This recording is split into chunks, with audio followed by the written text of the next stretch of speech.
everybody, and welcome to the 17th episode of the Illuminutty podcast. As always, I'm going to start the show with a little recruiting news before we get to the main topic of the day. We made the favorite schools for two teammates out of Sierra Canyon, defensive lineman Marcus Patel and Casey Curry. And what I like about both these guys is they have the frame to be used as both inside and outside threat guys, and they're both high motor prospects that give everything they got on the field. Now, Marcus is 6'6", 275, and like I said, he can rush from the inside or move inside and play a three-tech type role, but I look for him to stay more outside and be more of the mold of like a JTT. And then his teammate, Casey Curry, is more of an inside guy with the ability to flash outside at times. He moves really well for 6'5" and around 300 pounds, and shows the speed to be able to get around the edge and get to the quarterback. So they're both two high-level defensive linemen that we recently made favorite schools for. And I'm really hoping we circle back around on two Ohio kids in the 2027 class that haven't got offers yet, but really put on a showing at the UA next camp. And that's Dominic Letlow out of Cardinal Mooney High School. His 6'4", 240, and has a terrific spin move off the edge, which he showcased really well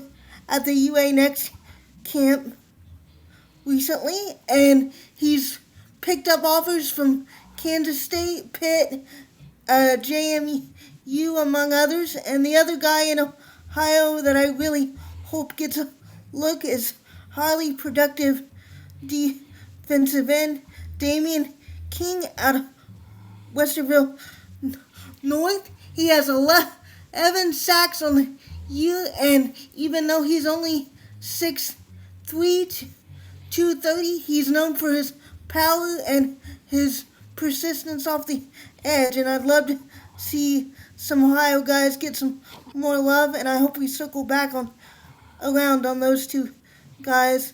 And to my main topic for today and my special guest, Tony, care to introduce yourself? Hi, I'm Tony. People know me as Curse Designs or whatever, or I was the Get Cursed Stay Dead podcast. So yeah, I used to work with the Buckeye Boys, and I've done some stuff for Chris and Eric, and I know everybody. So I'm just getting back. I took a little hiatus because of an injury, and I'm just now coming back to podcasting, and figured what better place to start than with the place where I started, with all of you guys. Good to have you on, buddy. And we're going to discuss the traditions of college football, the new uniforms, and is Ohio State doing enough to bridge the gap between the old fans and the new fans? And one of the big talking points to that is, like I said, I'm going to talk about the new uniforms and get your opinion on them and basically see how you feel about them. Absolutely. So, you saw all three of the new designs, I take it. What were your thoughts?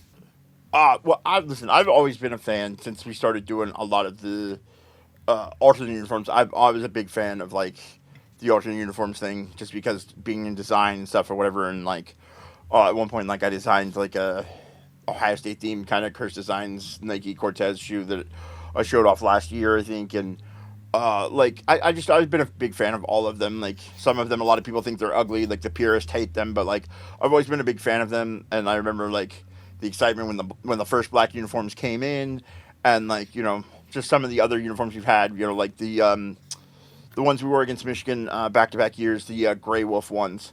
Like the gray jersey, the all gray and black and white jerseys with the camo helmets and stuff. Like those were my favorites. I think those are top tier. So I love all of them. I love the fact that we're doing these. The my probably my all time favorites is the all scarlets. Like those are I don't know what it is about that. Red's my favorite color, so like they Yeah, mine too. I got a soft spot for all scarlet jerseys because that's my favorite color too. And to not to be biased or anything, but I think we got the best colors in college football. Like our colors go with everything, and no matter which way you lay them out, they just pop. And I love the return of the heritage stripes on the sleeves. It's been years since we've seen those return, and I'm glad that we're seeing those come back in style. And I also wanted to get your opinion on some of the new traditions that we've welcomed in to Ohio State football, like the victory bell thing and the new I guess you call it theme song that they're playing at, um during the games and stuff. What are your thoughts on that? okay. I mean the theme song. It's okay. Like as being a person who does music myself, like it's fine. Like do I want to go? Do I think like it's the song I would have picked? Not exactly. No. Um, Me just neither. because it says Ohio in it. Like nah. Whatever. Like, I mean, I get they're trying. Whatever. Maybe revise it in a year or two. The Victory Bell thing much cooler. I think it's very cool that they're bringing in Buckeyes. They're doing the Victory Bell thing. I know before the Texas game, everybody's like, "Oh, we're gonna ring the Victory Bell before the game even starts." Like, well, yeah. I mean, I feel like we're Ohio State. We can do that. Like, we, it's. I feel like it's a good tradition. I think it feels good. It's good to showcase a Buckeye and get him in there and that sort of confidence of like we're ringing the bell and kind of bringing home type of thing. The song I could take or leave. Like I haven't been to that many games here at least here recently, and so like yeah I'm not going to the stadium to sing songs. I'm there to watch football, so it's whatever I guess. But I know it strikes a lot of people as iffy. So I feel the same way about the song now. The victory bell thing, I think that feels more like a natural step to take when leaning more the traditional route. You can bring in old coaches and have them ring the bell. You can bring in previous players and give them the honor of ringing the bell. I think that seems more natural, more in the line of like dotting the I type thing, and I think it just seems like a natural progression now. Now I was talking to my dad about the alternative jerseys, and he made a point like, why does Ohio State need alternative jerseys? And I'll tell you why I think we've been more open to doing this. Stuff like this attracts recruits. Think about it. Oregon started doing this back in the day, and remember how much recruits gravitated towards that. And I think it's just helping create juice around the program. Now, I do like how we're honoring past jerseys with these new ones. Like I said, we're bringing back the heritage sleeves and things, and that's helped bridging the gap between the old and the new. But do you think Ohio State in college football in general is doing enough to both bridge the gap and honor uh, traditions of like old Ohio State football and history, or do you think it's too much change all at once? no, no. Listen, I honestly I think Ohio State is one of those things that's like cut from a cloth like my father is cut from, and that's not a bad thing. It's just they're very resistant to change. Like if it's not broke, don't fix it. You know what I'm saying? Like if it's not broke, don't fix it type of thing. Where the purist of like my dad hates most all of the alternate uniforms, and like, he's just like you don't need to change it. Like, and we haven't really changed much anything outside of a few alternate uniforms. And we haven't done any like the kind of the crazy ones since like 2016 ish or 17 or something like that. But like when we took the heritage sleeves off, it's been 20 years, and all you have ever heard about on podcasts for 20 years, and all people have been screaming is, "Where's my sleeves, man?" Like Juck, like all these people in this like that's all I've heard for 20 years. Like, man, the sleeves would look so much better. And then we brought him back for the playoffs, and it's like that's all you've heard. And so now to change back to them, I mean, like I think Ohio State as a whole, uh, like even like John Cooper was kind of a little bit older. Tressel was obviously a little bit older and is like very demure, like not demure, but like very stoic and like very the senator type of thing. And even Urban was kind of a little bit. We didn't get young Urban, we kind of got like middle aged Urban, and so it's like now with Ryan Day, like Ryan Day's like my age, and so like I think he kind of gets it a little bit more, and like we've had some big changes. Gene Smith had been there for what felt like 1,000 years, and so like I think Ohio State is, yes, it's rapidly changing, but it is rapidly changing to stay ahead of the Oregons and stuff of the world because they did get a jump on us, and like you have places like Nebraska and stuff, whatever. I think doing like the state of the art facilities where they've got like the quarterback room and like the virtual reality room type thing, and like we're Ohio State, and it's always we're always kind of like the premium brand in college football. We have been consistently for 100 years, and so in that like we should be changing. I worked in the music industry for a long time, and I always tell people like if your music doesn't evolve, you're eventually going to die out. Like so, you have to evolve and you have to change. And college football is going through a lot of changes, and I think the things like the Victory Bell feel like if you'd have told me the Victory Bell thing is something Ohio State had done for 30 years, like if I didn't know anything about Ohio State and you just said like, oh yeah, they've been doing that since Archie, it seems like it seems like a college tradition. It seems like something Ohio State would do. It seems like something another college would do. You know what I'm saying? Like the dotting the I or whatever. Like it seems like a very already set in college tradition. You know what I'm saying? Yeah, that's what I think too. It felt like a natural progression, a natural step, and I hope that we can find more of those type of things to kind of integrate into the program to keep things more lively and also kind of lean on the history aspect of Ohio State because we're one of the more historical programs in college football. And the more ways that we can think to advertise the history and make it more appealing to younger audiences and recruits, I think it's just going to be more and more beneficial. And you made an interesting point, and I was gonna hit on it too. That Ryan Day is a bit younger. We did get Ryan Day at a younger time. So, do you think that leads to him being more open to changes and adapting and just being more flexible in terms of what he sees as traditional? Yeah, I mean, I think a lot of it is, you see like kind of the Dabo Sweeneys of the world kind of going by the wayside, and the old guard kind of swabbing out for some kind of the new guard. Even like even Kirby Smart's kind of like he's a great coach, but like is just kind of getting to the point of like. Like there's you've got your Dan Lannings and your Ryan Days, and you got this younger kind of new thing coming in, and it's more people. They're more receptive, and especially Ryan Day, like despite his stubbornness for a few years, has I think really tried to change and adapt. And like I feel like a lot of these changes through Urban would have been like pulling teeth, and I feel like now. Given Ross Bjork and and Ryan Day and that sort of thing, like I think it's a little bit easier. And like yes, a lot of the fan base, especially in the podcast community that watch us and stuff, or whatever, are older and a bit resistant to change. Whether it be the like I know you guys talked the other day about the Netflix stuff or the streaming deal stuff through Ohio State and all that sort of stuff.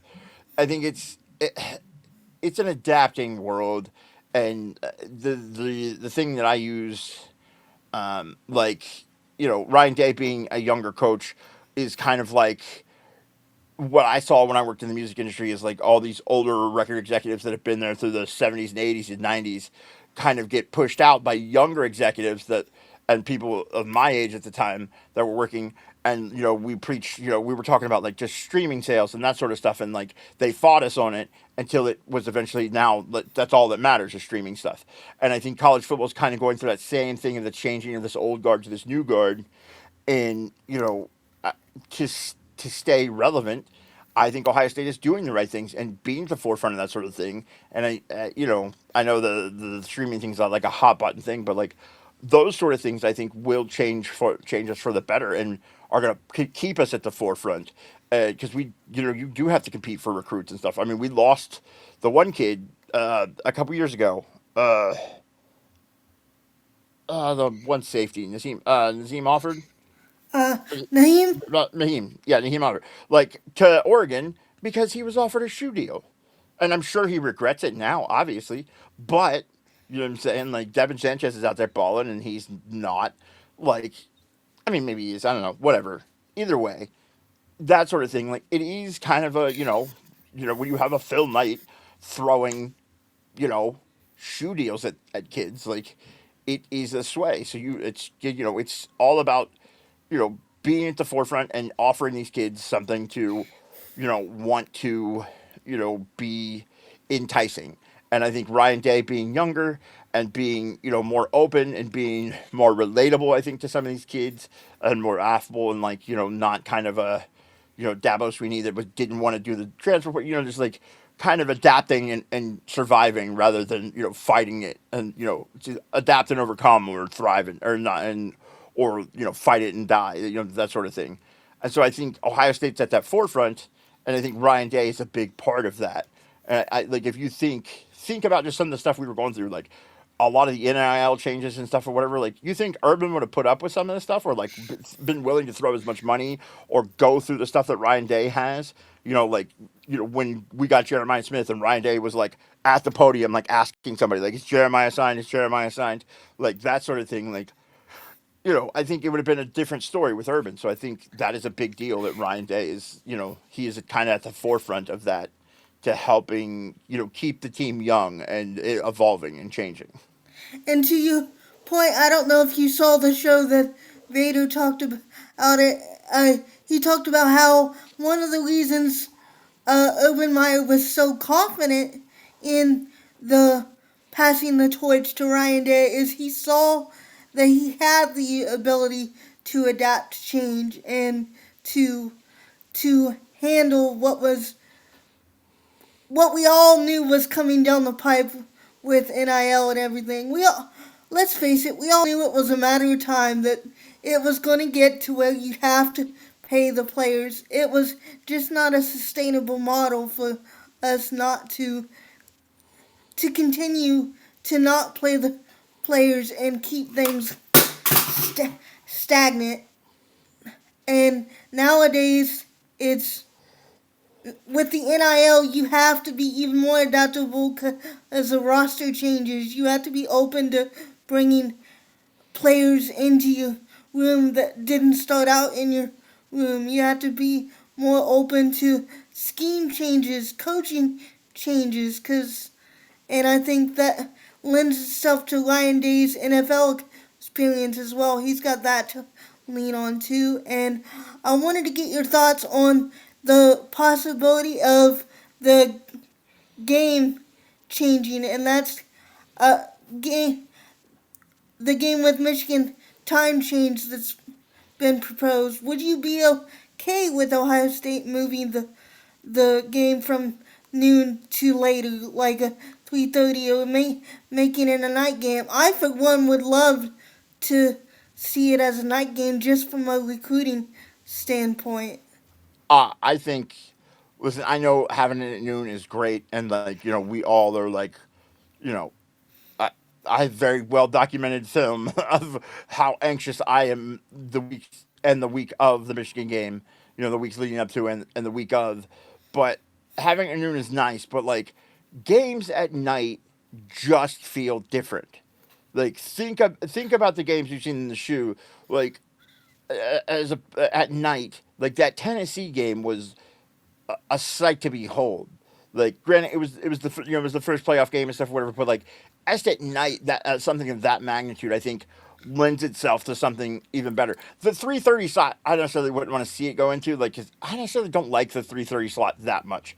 To me, it's like you like if there's a really good noon game, you're like, oh wow, you're super excited about it, and like the 3:30 slot always falls a little flat to me, depending.